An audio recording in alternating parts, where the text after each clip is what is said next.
हम सभी नागरिकों का अधिकार एक समान है।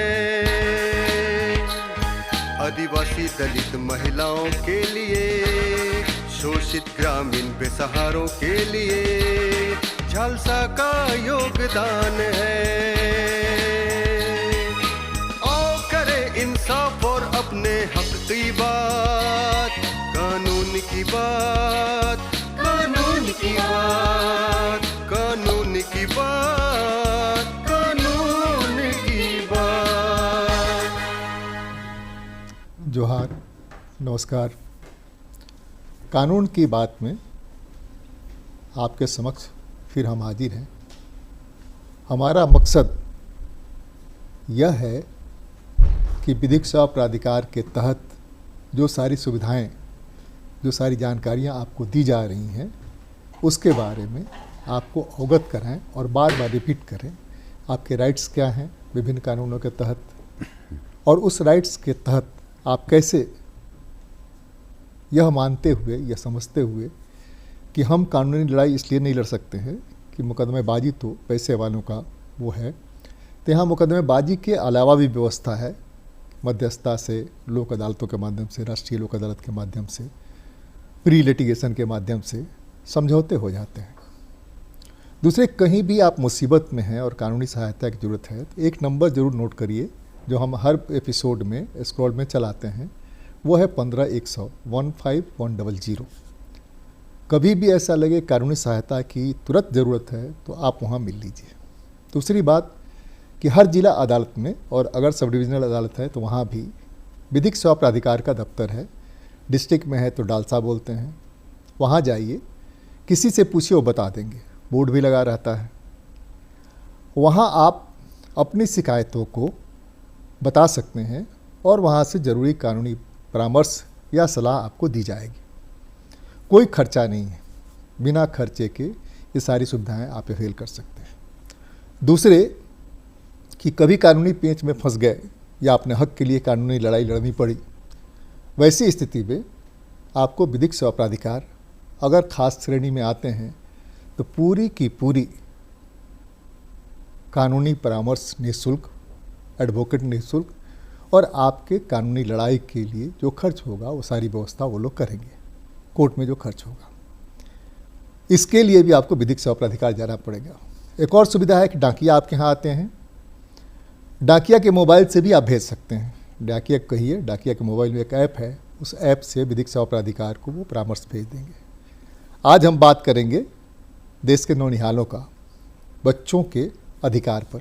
हमारे साथ बात करने के लिए रांची जिला विधिक सेवा प्राधिकार के सचिव रवि भास्कर जी हैं। स्वागत है आपका। जोहार, नमस्कार। नमस्कार। ये बताएं कि चाइल्ड राइट्स का मतलब क्या है। राइट्स तो जो मौलिक अधिकार है, उस मौलिक अधिकार के अलावा ये सब अलग अलग करके कि महिलाओं के क्या अधिकार होंगे, बच्चों के क्या अधिकार होंगे, पति पत्नी के क्या अधिकार होंगे, बुजुर्गों के अधिकार होंगे, तो बच्चों के लिए जो राइट्स है वो राइट्स क्या है? मधुकर जी, सबसे पहले तो मैं आपको बहुत बहुत बधाई देना चाहता हूं कि आपने टॉपिक वाइज टॉपिक जो ये कवर करने का शुरू किया है और एक लार्जर अप्रोच तक पहुंचने की कोशिश कर रहे हैं। उसमें हमारा जो सहयोग होगा हम जरूर करेंगे। देखिए, बच्चे, महिलाएं हों या अलग अलग सेक्शंस में जब बांटा गया है कानून के दायरे से, ये सोसाइटी के सबसे वल्नरेबल सेक्शंस हैं। ये वो सेक्शंस हैं जिनको शायद अपने राइट्स के बारे में जो बेसिक जानकारी चाहिए वो उनको नहीं उपलब्ध है।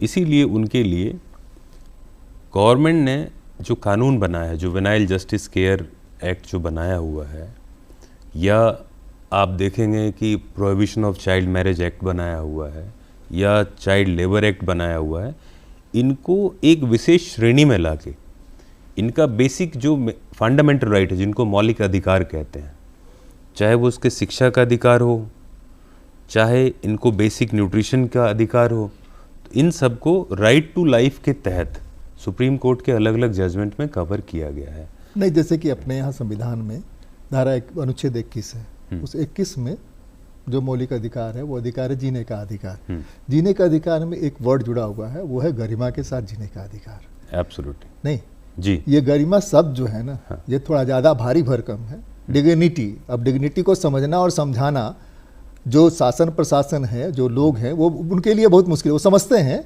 लेकिन दूसरे की भी डिग्निटी कुछ होती है, वो नहीं समझते हैं। तो ये राइट्स, बच्चों की भी डिग्निटी होती है, महिलाओं की भी डिग्निटी होती है, और SC ST कैटेगरी में पैदा हो गए तो उनकी भी डिग्निटी है। तो बच्चों की डिग्निटी का कैसे ख्याल करें, उनके राइट्स को कैसे उनको ले जाएं ताकि वो एक बेहतर नागरिक बन सके, जो भारतीय संविधान की परिकल्पना है। मैं आपको बच्चों की जहाँ तक हम बात करते हैं, मैं उनको 2 कैटेगरी में डिवाइड करके आपको बताना चाहूँगा। एक ऐसे बच्चे जिनके लिए वर्ड यूज़ किया गया child in conflict with law. वैसे बच्चे जिन्होंने कुछ अपराध किए हैं उनको हम एक्यूज़ नहीं कहते। जब हम डिग्निफाइड तरीके से उनके जीने की बात करते हैं तो उनके जो होम्स होते हैं उनको हम प्रोविशन होम कहते हैं, ऑब्जर्वेशन होम कहते हैं। वो नॉर्मल जेल नहीं होता है। डिग्निफाइड तरीके से जीने के लिए लाइफ में जो जो चीज़ें फंडामेंटल हैं, आप जितने भी मौलिक अधिकारों की बात करेंगे, जब आपने डिग्निटी की बात करी कि भाई ये डिग्निटी तो बहुत बड़ा टर्म है, बच्चों की डिग्निटी को कैसे सिक्योर करता है कॉन्स्टिट्यूशन? बच्चों की डिग्निटी को सिक्योर करने के लिए सबसे फंडामेंटल चीज़ें जो हैं, 2 चीज़ें की आवश्यकता होती है जिनसे कि बचपन को सिक्योर किया जा सकता है। उनको मिनिमम न्यूट्रिशन, जीने के लिए जो फूड चाहिए वो मिले, उनको बेसिक शिक्षा मिले। राइट टू एजुकेशन में आप देखेंगे 6 से 14 तक फ्री एजुकेशन की बात करती है गवर्नमेंट। तो जब तक उनको शिक्षा नहीं दिया जाएगा, उनके बारे में क्या उनके अधिकार हैं, उनको स्कूल के लेवल पे सेंसिटाइज नहीं किया जाएगा। गरीब से गरीब जो लोग रह रहे हैं उनके लिए मध्याह्न भोजन की भी व्यवस्था गवर्नमेंट ने की है। वो भी तो एक डिग्निटी का पार्ट है। जिनके पास खाने को कुछ नहीं है वो पढ़ेंगे कैसे? लेकिन इस पूरे सिस्टम में अगर मैं राइट टू एजुकेशन, जो एक मुझे बहुत बड़ा फ्लॉ दिखता है गवर्नमेंट के पार्ट में, आपके माध्यम से मैं बताना चाहता हूँ उसको। जब हम राइट टू फ्री एजुकेशन की बात करते हैं तो हम 6 से 14 साल तक के उम्र के बच्चों की बात करते हैं। कानून कहता है कि 6 साल मिनिमम एज चाहिए एक बच्चे को क्लास 1 में एडमिशन करने के लिए। तो अगर आप वहाँ से काउंट करेंगे तो 14 साल जब उसकी उम्र होगी तो वो 8वीं क्लास में होगा। एक और दिक्कत है उसमें, और हम आपको बता देते हैं और दिक्कत क्या है कि वो जो दाखिला होगा वो UKG में हो, LKG में होगा। LKG में 1 साल दीजिए, फिर UKG में जाइए, तब 1 में एडमिशन होगा। हाँ। अगर ये है तो 2 साल तो ऐसे ही चला गया उसका, 6 2 8 तो ऐसे निकल गया, तो पढ़ के 6ठी में जाएगा। है कंसेप्ट 8वीं का, लेकिन पढ़ के वो 6ठी में जाएगा। राइट। इसमें जो मैं पॉइंट बताना चाहता हूँ, देखिए अगर हम इसको मान लें कि 6 साल की उम्र में ही बच्चे स्कूल में दाखिला लेते हैं या पहले भी है 1 में चले आते हैं, ठीक है। अब आप सोचिए कि जब वो 8वीं क्लास में होगा, आपने 14 तक का तो फ्री और कंपलसरी एजुकेशन किया हुआ है। आपने प्राइवेट स्कूलों को भी ये मैंडेट दिया हुआ है कि उन बच्चों को सब्सिडाइज रेट पे, ऑलमोस्ट नेग्लिजिबल फीस पे आप उनको एजुकेशन देंगे। बच्चे का ड्रॉप आउट रेशियो बहुत ज़्यादा है। क्यों है? 8वीं के बाद गवर्नमेंट का सपोर्ट नहीं है। वो बच्चे जो गरीब माँ बाप के हैं, आर्थिक रूप से पिछड़े हुए हैं, 8वीं तक तो उन्होंने पढ़ाई कर ली, 9th में they are not in a position, वो इतने सक्षम नहीं है कि जिन स्कूलों में वो 8 तक पढ़े हैं उसके स्टैंडर्ड को वो 12 तक मेंटेन कर पाए। तो एक तो बहुत बड़ा पॉलिसी में ही मुझे लगता है बहुत बड़ा गैप है। आप कम से कम बच्चों का एजुकेशन 12 तक तो सिक्योर करिए ताकि उसको स्कूलिंग एजुकेशन मिल पाए। दूसरा जो पहलू, अभी हम जब कानून की बातें करते हैं कि जब बच्चे किसी भी अपराध में डायरेक्टली इनडायरेक्टली इन्वॉल्व हो जाते हैं, और जिसको हम एड्रेस करते हैं child in conflict with law है, उनके रिहैबिलिटेशन के लिए, रिफॉर्म के लिए हमारे लेवल पे time to time awareness programmes भी होते हैं। अभी जैसे लास्ट का भी जो दिवाली का फंक्शन निकला है, हमने, हमारे एग्जीक्यूटिव चेयरमैन साहब ने, हम सब ने दिवाली ऑब्जर्वेशन होम में मनाया, उनके साथ मनाया। उन्होंने कई तरह के अपने जो स्किल्स उन्होंने वहाँ पे सीखे उनका उन्होंने प्रदर्शन भी किया। और जब हमने उनसे पूछा तो उनमें से कई ऐसे बच्चे हैं जो सरकमस्टांसेस से फंस गए, और ये सरकमस्टांसेस कोई एक्सटर्नल फोर्स ने नहीं किया, वो हमारे और आपके समाज ने ऐसा सरकमस्टांसेस क्रिएट किया कि वो फोर्स्ड हो गया ऐसे जुर्म को करने के लिए, जो शायद अगर उसको शिक्षा मिला होता, सही दिशा में उसको गाइडेंस मिला होता तो वो नहीं जाते। तो एक तो हम उनको सिक्योर करते हैं कि जितना रिफॉर्म हो सकता है उनका रिफॉर्म हो। दूसरा जो एक वल्नरेबल सेक्शंस हैं, जो बच्चे विक्टिम हो गए किसी ऑफेंस के, जिसको हम पॉक्सो के तहत डील करते हैं, बड़े सेंसिटिव मैटर्स भी होते हैं, उनके लिए कोर्ट में एक अलग से कोर्ट बनाया गया है जो चाइल्ड फ्रेंडली है, चाइल्ड सेंसिटिव हैं, और वहाँ पे उनको एक्यूज को फेस नहीं करना पड़ता है।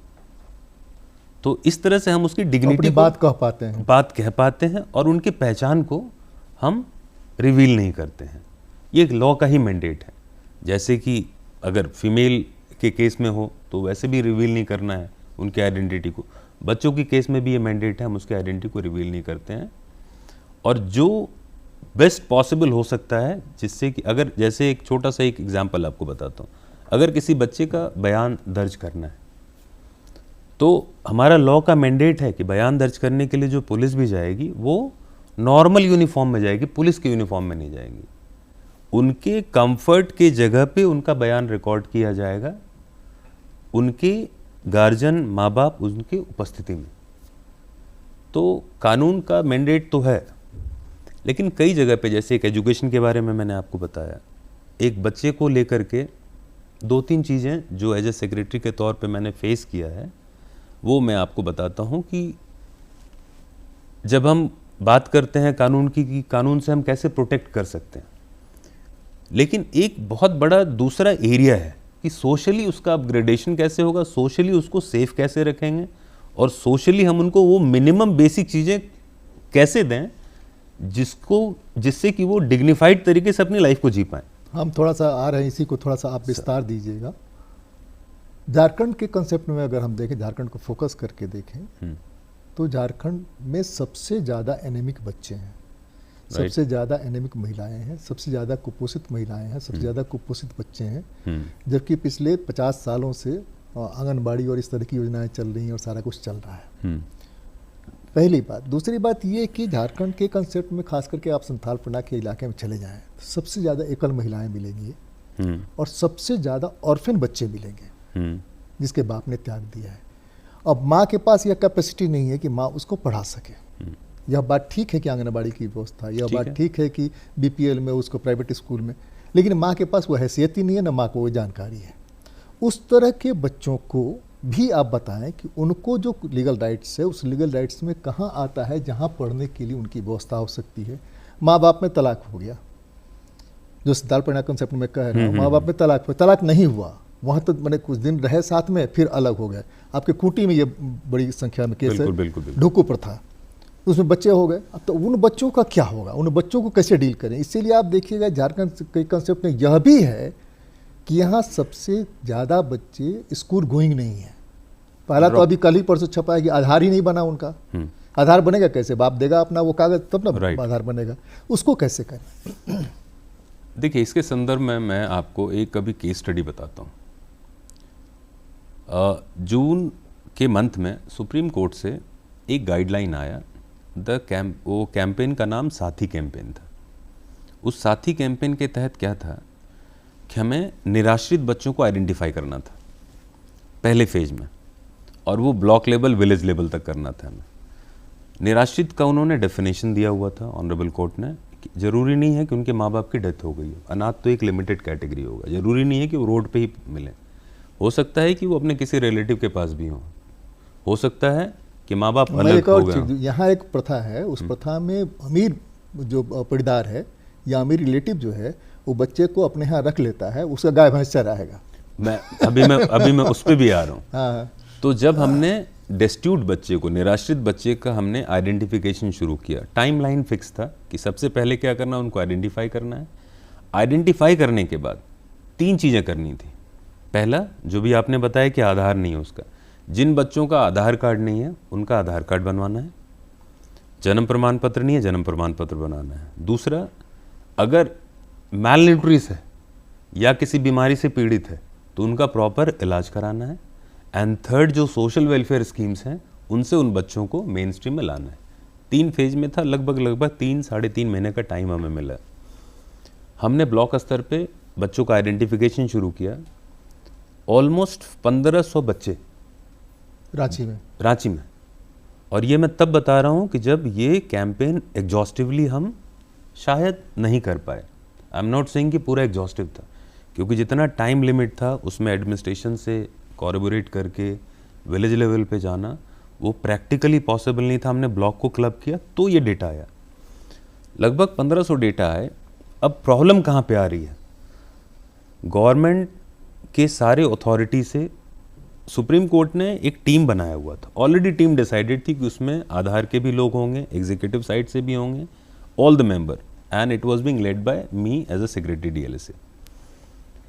जब हमने 1500 बच्चे आइडेंटिफाई कर लिए, हमारे पास सबसे बड़ा प्रॉब्लम क्या हो गया कि इनका आधार कैसे बनेगा। अब आधार का जो फॉर्म है उसमें जितने कॉलम हैं, आधार के जो रिप्रेजेंटेटिव वो बता रहे हैं कि सर इन सारे कॉलम में से कोई भी कॉलम अभी वैलिड नहीं है, अगर मैं लिख के दे दूं, ग्राम पंचायत लिख के दे देगा तो इनका आधार कार्ड नहीं बन पाएगा। तो वी वर क्लूलेस। ज़्यादातर बच्चे ऐसे थे जिनका जन्म प्रमाण पत्र भी नहीं था, जिनका जन्म प्रमाण पत्र था तो चलो एक बेसिस है, उनका तो बनाना फिर भी ईजी है। हमने कोशिश किया कि कैसे बना सकते हैं। निराश्रित बच्चे हैं, अगर वो इंस्टीट्यूशन में रह रहे होते, गवर्नमेंट इंस्टीट्यूशन में, तो उनका आधार कार्ड बन जाता। लेकिन चूंकि वो ज़्यादातर उनकी संख्या थी जो अपने गांव में रिलेटिव, जैसे आप बताए, किसी के यहाँ रह रहे हैं, काम करवा रहे हैं, तो इनका बनना बहुत मुश्किल था। फिर कई राउंड्स की मीटिंग के बाद हमने जितने भी लोग के मेंबर थे उस कमेटी में, उनको ये कन्विंस किया कि हम कैसे कर सकते हैं इसको।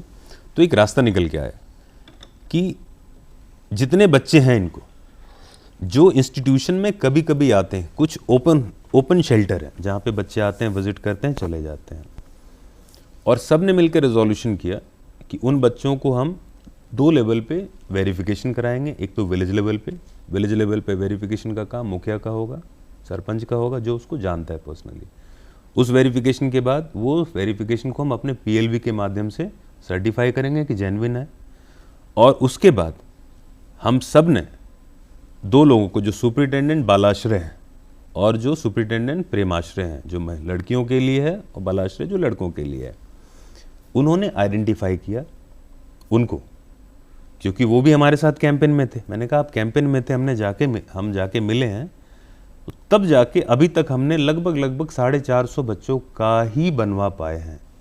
नहीं, कंप्यूटर में जो ऐप डाला हुआ है, उस ऐप में उस कॉलम को एक्सेप्ट करेगा तब ना। आपने तो इतनी कोशिश करके गवर्नमेंट इंस्टीट्यूशन डाल करके 1500 में 450 करा लिया। हाँ, उसमें क्या है कि जो उनको चाहिए था, नहीं, फादर का वो चाहिए ना, आधार चाहिए ना, फादर मदर का तो आधार मस्ट है। जब आप साथी कैंपेन के तहत बना रहे थे तो उसमें ये मैंडेटरी नहीं था कि उनके फादर का भी हो, ये मैंडेटरी नहीं था कि उनकी मदर का भी हो। अगर वो नहीं भी है, उनका नहीं भी बना हुआ है, तो स्टिल वो प्रोवाइड कर सकते हैं। आप ऐसे समझिए, इंस्टीट्यूशन होम में बच्चे जरूरी नहीं है कि उनके मदर फादर का पता भी हो, नहीं भी पता है तो लॉ मैंडेट करता है कि उनका बन सकता है। तो with in the framework of the law, जहाँ पे हमें लगा कि इसको यूज़ करके उनको एक पहचान दी जा सकती है, तो हमने उनको पहचान दिया है। अभी नेक्स्ट लेवल पे हम आ रहे हैं कि हम उनको मेन स्ट्रीम में सोशल वेलफेयर स्कीम से जोड़ने के लिए वी आर ट्राइंग कि हर एक बच्चे को, कईयों के हमने स्कूल में दाखिला कराया आधार बनने के बाद, वो स्कूल ही नहीं जा रहे थे। तो ये तो एक हमारे कैंपेन का पार्ट है। अभी कैंपेन स्टिल चल रहा है, अभी हमने उसका अक्टूबर में रिपोर्ट सबमिट किया हुआ है। अभी नेक्स्ट फेज में we are trying our best कि कोई भी एक ऐसा बच्चा नहीं छूटे उसमें से कि जिनका पहचान बन सकता है और नहीं बना हो। उसमें कुछ इंजेन्युइन केस भी आए जिनके माँ बाप भी हैं लेकिन किसी कारण से नहीं बन रहा, तो दे आर कमिंग ऑल्सो। तो वो तो प्रोसेस का पार्ट है, स्क्रूटनी किया, उसको हटाया, वो तो हो ही जाएगा उन लोगों का। लेकिन ऐसे लोगों की संख्या बहुत ज़्यादा है मनुकर जी, जहाँ जो बच्चे। दूसरा ये आप जानना चाह रहे थे कि झालसा ने गवर्नमेंट का ये स्कीम होगा चलाया था कि स्पॉन्सरशिप स्कीम, और एक और स्कीम था, किस तरह के बच्चे जिनके साथ पास साधन नहीं है पढ़ाई लिखाई के, बाप छोड़ दिया है, माँ के पास कोई साधन नहीं है, तो इस तरह के बच्चों के लिए व्यवस्था किया। क्या है ये स्कीम, क्या है? इधर बीच में लग रहा है कि बहुत दिनों से हम प्रोग्राम भी नहीं किए हैं, इसलिए हमको लगता है वो ढीला ढाला पड़ गया है। वो ये है प्रोग्राम क्या? सिर्फ इस पर हमने किया था। हाँ। संतोष कुमार उस समय यहाँ हुआ करते थे। हाँ, नहीं, मैं समझ गया। उस समय एक्चुअली देखिए है क्या कि टाइम टू टाइम कुछ स्कीम्स सुप्रीम कोर्ट से आती हैं, सोशल स्टेटस को देख के, कभी जुडिशियल माध्यम से, कभी एडमिनिस्ट्रेटिव पार्ट के माध्यम से आती हैं। अभी फ़िलहाल हम जिन भी ऐसे बच्चों को स्कूलिंग या कहीं और से जोड़ते हैं, तो हम एग्जीक्यूटिव साइड से कोलैबोरेट करके ही जोड़ते हैं। डीएलएसए के पास एक्सक्लूसिव ऐसे कोई फाइनेंशियल पावर नहीं है कि जिनसे कि हम लोग अपने फाइनेंस पे करके उनको मेन स्ट्रीम में गवर्नमेंट के साथ वो था, गवर्नमेंट के साथ के स्पॉन्सरशिप स्कीम, खैर उसमें अगली बार चर्चा करेंगे। गवर्नमेंट की कुछ 3 स्पॉन्सरशिप स्कीम हैं जो जिनका हम लोग लाभ लेते हैं बच्चों के लिए अलग अलग। एक तो एक वन टाइम, अगर माँ बाप दोनों की मृत्यु हो गई तो वन टाइम उनको 40,000 रुपीज़ देने का स्कीम है। अगर माँ बाप दोनों की मृत्यु हो गई तो वो सेंट्रल गवर्नमेंट के द्वारा स्पॉन्सर्ड है। दूसरा स्कीम अगर हम आते हैं तो 4,000 पर मंथ, अगर उस क्राइटेरिया में फिट बैठ रहा हो। मेरे हिसाब से 1,800 रुपये का स्कीम था, जिसमें कि अगर वो स्पॉन्सरशिप कोई किसी से दिला दिया जाएगा स्पॉन्सरशिप स्कीम, उसको स्पॉन्सर करेगा 1,800 रुपये डीएलसी जलसा के माध्यम से, उसको पैसा मिले, गवर्नमेंट से टैग होगा वो। खैर उस पर हम लोग बात करें, उसे छोड़ दिया, जो आपके पास है वो बताएं। अभी जो मैंने आपको बताया, एक तो है कि वन टाइम पैसे दिए जाते हैं उसमें, लेकिन ये है कि माँ और पिताजी दोनों की मृत्यु होगी, वो ऑर्फन के लिए है। दूसरा स्कीम जो बच्चों से जुड़ा हुआ है वो है कि 4,000 पर मंथ उनको मिलता है। दैट इज़ फॉर 3 या 4 साल के लिए उनको मिलता है, स्पॉन्सरशिप स्कीम है। जैसे ही वो 8th पास करते हैं तो उसके बाद फिर उनको गवर्नमेंट की दूसरी योजनाओं से जोड़ के कंटिन्यू किया जाता है। मैं अभी उस योजना का नाम तो नहीं पता, लेकिन ये हम सोशल वेलफेयर के साथ जब हम काम कर रहे हैं तो सोशल वेलफेयर के साथ हमें ये 3 मेजर स्कीम्स मिले जिनका हम फ़ायदा ऐसे बच्चे अगर हम आइडेंटिफाई करते हैं तो उनको दिलाने की कोशिश करते हैं। चूँकि बात बच्चों की हो रही है तो मैं आपको आपके माध्यम से एक बड़ा इम्पॉर्टेंट पॉइंट को यहाँ पे बताना चाहता हूँ। प्रॉब्लम वहाँ पे आती है जहाँ पे बच्चे मानसिक रूप से किसी तरह से सफ़र कर रहे हैं। होता क्या है, कई बार थाने में, कई बार ब्लॉक में, कई बार हॉस्पिटल में जो बच्चे मानसिक रूप से थोड़े विक्षिप्त हैं उनको उनके माँ बाप ही छोड़ के चले जाते हैं या कोई रिश्तेदार छोड़ के चला जाता है, या रोड पर भटकते रहते हैं ऐसे कई। और ये बहुत सीरियस मुद्दा है। हमारे पास रांची जैसे जगह में, जो कि कैपिटल माना जाता है, हमारे पास एक ऐसा इंस्टीट्यूशन नहीं है जहाँ पे जो मानसिक रूप से विक्षिप्त बच्चे उनको रखा जा सके। अभी थोड़े दिन पहले की बात है, मेरे पास एक अपॉर्चुनिटी आया जब मैं टाइम्स कॉन्क्लेव में पार्टिसिपेट कर रहा था। वहाँ पे हमारे स्टेट के फाइनेंस मिनिस्टर भी थे, हेल्थ मिनिस्टर भी आए हुए थे, कई सारे लोग आए थे। मैंने फाइनेंस मिनिस्टर को पर्सनली रिक्वेस्ट किया कि सर सिचुएशन आप देखिए कि हमारे झारखंड के बच्चे जो मानसिक रूप से विक्षिप्त हैं सड़कों पे घूम रहे हैं, और जब सारा एडमिनिस्ट्रेशन से लेके सारे परेशान हो जाते हैं तो वो डीएलएसए को फ़ोन करते हैं, सर कहीं इसको एकोमोडेट करा दीजिए। रेंट पास वाले भी हमें कहते हैं सर हम इनको नहीं रख सकते यहाँ पे क्योंकि हमारे पास प्रावधान नहीं है। बहुत पहले रेंट पास में वार्ड था लेकिन वो बंद हो गया, दोबारा से वार्ड बना नहीं है। मैंने उनसे रिक्वेस्ट किया, मैंने कहा सर ये बच्चे जाएंगे कहाँ, इनके तो घर वालों ने छोड़ दिया, इनको हम क्या करें आप बताइए। नॉर्मल बच्चों के साथ रखेंगे तो नॉर्मल बच्चे भी सफ़र करेंगे, नॉर्मल बच्चे के साथ मिसबिहेव करेंगे, जो आदत है, सामाजिक जो परेशानी है। तो हमारे finance minister he was kind enough, उसी प्रेजेंटेशन के दौरान में उन्होंने सेक्रेटरी हेल्थ को फ़ोन किया और अपने अभिवादन में उन्होंने मुझे एज ए सेक्रेटरी डीएलएसए को ये इंश्योर किया कि सर हम एक 100 बेड हॉस्पिटल एक्सक्लूसिवली ऐसे बच्चों के लिए रिनपास के अंदर बहुत जल्दी लेके आ रहे हैं। तो I was thankful to him for being proactive. Let's see कि वो कब शेप अप लेता है, लेकिन ऐसे बच्चों को रखना नहीं, फिलहाल तो वो कर ही सकते हैं। रिनपास में इतनी व्यवस्था तो हो सकती है, किसी वार्ड में डाल दें, तत्काल इलाज चलता रहे और उन बच्चों को ये कहना है स्किल दिया जाए। इनफैक्ट मैं आपके माध्यम से अगर गवर्नमेंट के रिप्रेजेंटेटिव तक ये बात जा सकती है तो मैं बहुत जल्दी एक बार उनको लिखूंगा भी रिमाइंडर के तौर पे।